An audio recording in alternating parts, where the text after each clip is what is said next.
So hari ini karena aku kangen banget sama masakan Indonesia, jadi rencananya aku mau makan ayam geprek. Tapi ayamnya aku beli jadi dari KFC dan sambalnya aku bikin sendiri. Terus nanti juga sambil makan rencananya aku mau jawab-jawabin pertanyaan dari kalian yang udah aku sempat tanyain tadi pagi di Instagram. So ikutin terus video kali ini.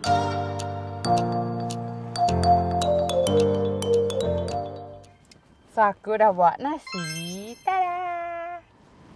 Sambalnya. Ini sambal tadi aku baru banget buat, lihat nih masih panas. Wow. KFC. Yeay. Jadi karena kalau bikin ayamnya tuh prosesnya bakal panjang dan aku males, mendingan kita beli aja. Kita buka, guys. Packagingnya bagus. Packagingnya bagus ya. Iya, Cih. Ya. Jadi kenapa nih Christmas in July. Jadi kenapa Merry Christmas in July? Karena di Australia itu lagi winter. Winternya itu Juli, bukan yang Desember. Makanya Christmas in July. Tada, soalnya di ayamnya. Nah ini ayamnya kita beli yang 6 pieces, jadi dapat 6. Harganya tuh kalau nggak salah di $17. $17 ini udah dapat 6 ini ya. Terus ini sambal aku baru aja bikin. Terus banget kelihatannya, dan aku juga udah bawa nasi. Yeay, makan. Ayamnya. Oh, this is the spicy one. I don't think so. Yeah, I don't. I have one. Oh, lihat lah. Sambal. Enak banget. I think this one is the spicy one. No? So sebelum makan kita berdoa dulu. Selamat makan, guys. Sambal, nasi, ayam. Kita uyak. Makan.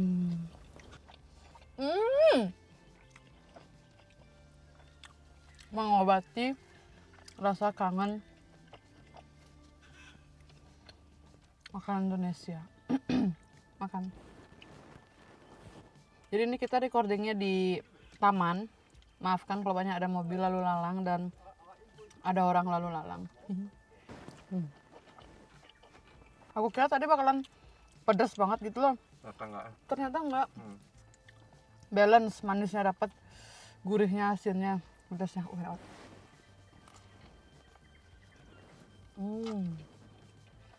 Cuman ayamnya nih, kalau di Australia dia nggak se-crispy dan nggak se-gurih di Indonesia. Jadi tetap ayam Indonesia tuh masih jauh lebih gurih dan jauh lebih enak. Lihat nggak? Ayam sama sambal. Pertanyaan pertama, di Australia kerja atau kuliah, Kak? So kalau aku di Australia itu student visa, which is pedas guys, which is visa untuk kuliah ya, namanya juga student. Tapi kalau di Australia itu kalian boleh kerja part time, jadi boleh kuliah sambil kerja gitu. Cuman ya dibatasi jamnya, jadi cuman boleh maksimal 24 jam per week. Next kita ke pertanyaan kedua, udah berapa lama di Australia? Kalau aku itu pertama kali nyampe di Australia di Agustus 2022. Jadi aku sudah di tahun kedua sekarang, jalan mau ke tahun ketiga. Kita move ke pertanyaan ketiga. Waktu baru sampai Australia susah nggak cari kerja? Jadi karena aku sampainya itu 2022, which is baru banget selesai COVID, dan di sini tuh masih sepi gitu loh. Jadi lowongan kerja di mana-mana. Lumayan gampang cari kerja karena mereka tuh butuh orang. Cuman sekarang karena udah pada banyak banget yang datang ke Australia, jadi kayak agak susah gitu loh sekarang nyari kerja. Kalaupun ada itu biasanya mereka nyari yang udah berpengalaman gitu. Walaupun nggak jarang juga sih ada company yang menerima orang yang nggak berpengalaman. Cuman kayak logically think, kita tuh pasti bakal ngutamain orang yang udah ada pengalaman gitu. Terus guys. Kita move ke pertanyaan selanjutnya, keempat ya jadinya. Gimana biaya hidup di sana? Akomodasi, transportasi, makan, dan lain-lain dan apa yang paling mahal. Biaya hidup di sini kalau di compare sama Indonesia of course lebih tinggi. Walaupun banyak yang bilang gajinya juga tinggi, tapi nggak untuk student. Karena kita tetap harus bayar tuition fee dan living cost gitu. Tapi kalau kita nggak usah bayar tuition fee, which is kayak uang sekolah, itu tuh ya bisa banget hidup. Jadi akomodasi itu rata-rata kita bisa bilang kayak overall gitu ya, $200, mungkin sekitar $200, ya 200 sampai $300 per week. Tapi itu tuh kayak di lokasi yang bukan di city center ya, mungkin kayak agak jauh dari city, sekitar 30 menitan gitu dari city. Terus kalau transportasi di sini tergantung. Kalau kalian punya mobil dan pakai mobil, itu of course lebih mahal jatuhnya, karena di sini tuh kalian harus bayar regio, which is itu kayak pajak ya, registrasi vehicle number gitu. Kalian harus bayar asuransi. Terus di sini juga bensin tuh lumayan mahal. Tapi kalau kalian decided untuk pakai public transport, itu kurang lebih untuk student di harga $1,5 one way gitu. Jadi tergantung seberapa banyak frekuensi kalian berpergian, ya segitulah transportasinya. Kalau untuk makan itu tergantung, lagi-lagi tergantung gimana kalian mau masak sendiri atau kalian lebih milih makan di luar, dan tergantung juga kalian kerjanya di mana. Karena aku kerja di bagian hospitality, itu sering dapat makan dari tempat kerja. Kayak misalnya ada leftover food, itu sometimes aku bawa pulang. Cuman kayak beberapa temanku ada yang kerja di logistik gitu, itu tuh kayak jarang gitu loh dapat makan, bahkan kemungkinan nggak dapat makan gitu. Jadi mungkin dia tuh lebih bakalan lebih sering groceries dan makan di luar. Nah, kalau emang kalian mau hemat, aku saranin kalian untuk groceries dan masak di rumah. Karena untuk makan di luar itu kurang lebih $30 lah per orang untuk sekali makan. Sedangkan kalau kalian groceries itu bisa mungkin seminggu kurang lah, 5 harian tuh $30 kemungkinan ya. Kayak gitu. Jadi kalau emang goals kalian itu untuk banyak duit, bukan yang mau hidup kayak let it go gitu aja, better kalian groceries dan masak sendiri. Ayo, jauh lebih murah, jauh. Cuman ya gitu, kadang-kadang tuh males masaknya, bosan. Apalagi kalau misalnya udah kerja seharian, terus juga harus kuliah, belum lagi ngerjain tugas, kadang tuh males kan masak, otomatis end up bakalan eating out, makan di luar gitu. Nggak ada yang salah sih kalau sekali-sekali. Nggak kan, jangan keseringan. Ayam kedua. Oh, kamu milih yang spicy ya? Nggak tahu ini yang mana. So, pertanyaan selanjutnya itu, pernah homesick nggak dan gimana cara ngatasinnya kalau homesick? Of course ya, aku pernah. Aku tuh termasuk sering banget homesick, apalagi waktu awal-awal nyampe sini. Karena dulu tuh aku nggak pernah merantau di Indonesia, di Bali aku nggak pernah merantau, dan sekalinya merantau tuh langsung ke Australia, which is beda negara gitu loh. Jadi aku sering banget homesick awal-awal datang ke sini. Karena apa? Dulu tuh aku awal-awal nyampe sini kan masih takut-takut ya mau kemana, end up aku diam di rumah aja. Itu tuh yang bikin kayak overthinking gitu loh, jadi kayak pengen pulang lah, apalah segala macam, bahkan sampai nangis gitu kalau misalnya homesick. Jadi ya aku pernah banget homesick, dan homesicknya tuh paling kayak gara-gara keluarga, kangen keluarga of course, dan karena kangen makanannya. Itu yang paling berat. Terus cara ngatasinnya gimana? Yang pertama, kalau misalnya aku kangen, homesicknya kangen keluarga, ya aku bakalan telepon ke rumah gitu, tanyain kabar segala macem. Terus kalau misalnya aku kangen sama makanannya, gini loh, ya memang sih kita bisa dapat makanan Indonesia di Australia nih, apalagi di Perth gitu ya, deket sama Bali, Indonesia. Cuman the thing is, rasanya tuh nggak sama gitu loh guys, rasanya tuh beda. Gurihnya, terus tuh kentalnya masakan Indonesia, masakan Bali, terutama gacoan. Itu tuh beda, nggak bisa kita remake di sini. Nggak ada yang bisa bikin masakan kayak Indonesia persis gitu loh di sini. Apalagi kalau aku kan dari Bali ya, aku kan makan B2 gitu. Itu tuh makan B2 guling tuh enak banget, dan bumbunya tuh beda gitu loh karena bumbu Bali. Di sini kalaupun ada yang jual tuh rasanya tuh beda, nggak bisa rasanya sama. Jadi kayak ya kalau misalnya aku homesick karena makanan, sometimes aku buat kayak gini contohnya. Kalau misalnya lagi malas masak, ya udah nggak apa-apa gitu loh, belilah gitu buat ngobatin rasa homesick itu sesekali gitu. Cuman tips dari aku, kalau seandainya kalian nggak mau homesick, itu jangan pernah diam menyendiri di kamar doing nothing, karena kalian tuh bakalan overthinking. Terus apalagi kalau misalnya gabut kan, kalau gabut tuh pastilah keluar pikiran-pikiran yang seharusnya kita nggak harus pikirin gitu. Next question, kasih tahu hal-hal yang harus disiapkan sebelum merantau ke luar negeri, Kak. Yang paling harus kalian siapkan itu mental.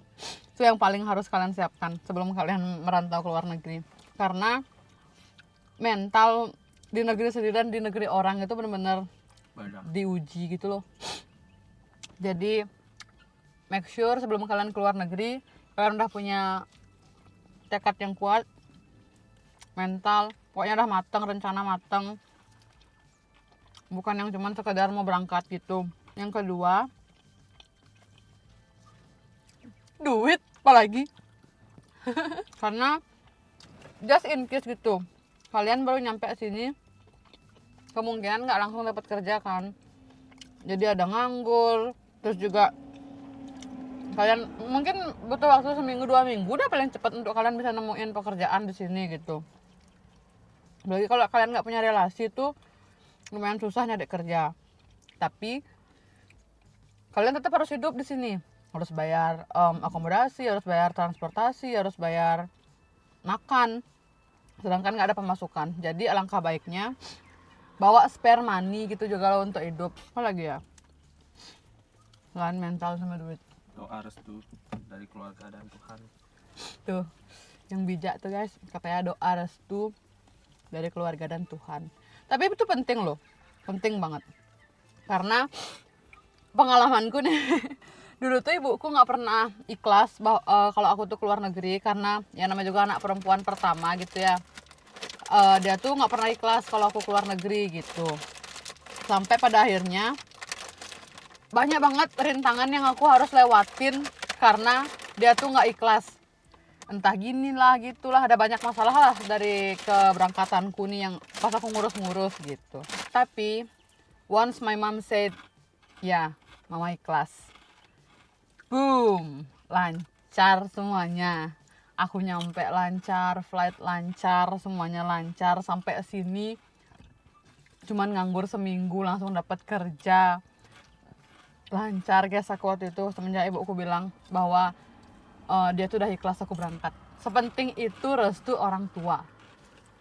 Oke, kita move ke next question. Gaji rata-rata di sana gimana, Kak? Isi kuliah juga kan ya?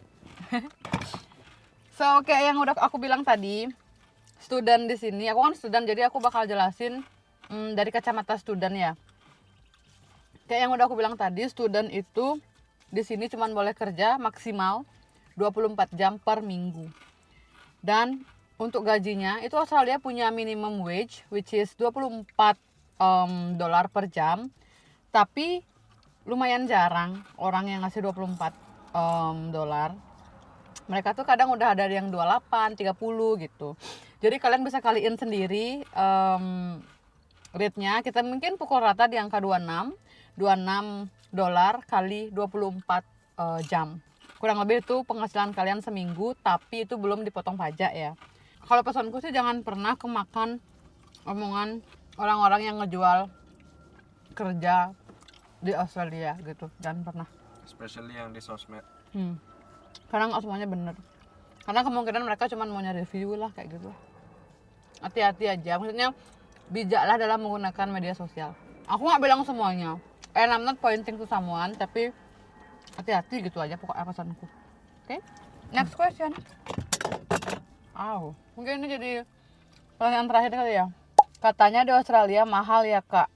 coba kasih beberapa perbandingan harga bahan pokok di sana sama Indo dong. Kalau kita bilang Australia mahal, yes, it is mahal.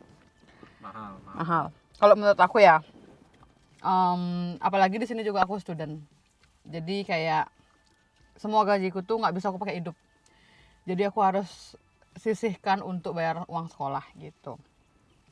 Kalau untuk perbandingan bahan pokok, oke, yang paling sering kita konsumsi beras. Beras 20 kilo sekitar 35 atau mungkin 40 inflasi. 45an nggak sih? Kalau yang kualitas kayak jasmine rice Oh gitu. iya, mahal. Di Indo berapa tuh? Pokoknya beras di sini itu 20 kilo di kisaran harga 40 dolaran lah. 40 dolaran. Karena aku biasanya langsung beli yang pack gede gitu loh. Karena jauh lebih murah. Itu tuh 20 kilo harganya 40-an lah ya. 40 rata-rata. 40 dolar lah kita pokok kata, karena nggak terlalu inget juga gitu. Terus telur di sini harganya Kayak 8 sampai 10. ya 7 dolar ada sih, tapi yang ukuran, karena di sini tuh dia telur tuh dijual depends on the size. Butiran. Jadi yang kecil itu harganya, misalnya yang kecil satu lusin itu kalau isinya yang kecil-kecil itu harganya bisa dapat di angka 6 dolaran. Tapi kalau yang ukuran medium itu ukuran telurnya medium itu mungkin 7 atau 8 dolar gitu. Terus ada juga yang large, itu beda lagi, ada yang extra large kayak gitu-gitu. Nanti deh kalau kalian mau aku bikinin video terpisah kita haul di supermarket untuk groceries sekian. Komen di bawah. Ternyata boleh ya makan ayam sekaligus 3. Ini tuh berapa isinya ya? Yang 300, di bawahnya. 290 gram. Ini tuh isinya 290 gram, harganya 6 dolar. 6 dolar. Jadi ini dia, nih kelihatan nggak? Ini dia bentukan snacknya. Rasanya tuh sweet chili and sour cream. Habis guys, jatuh. So let's bite. So sekarang kalian selesai makan, dan tadi makanannya tuh enak-enak banget. Aku juga udah jawabin beberapa pertanyaan dari kalian. Kalau ada yang kalian mau tahu, tinggal drop di komen bawah. So I think that's it for today's video. Thank you guys for watching and see you next time. Bye bye.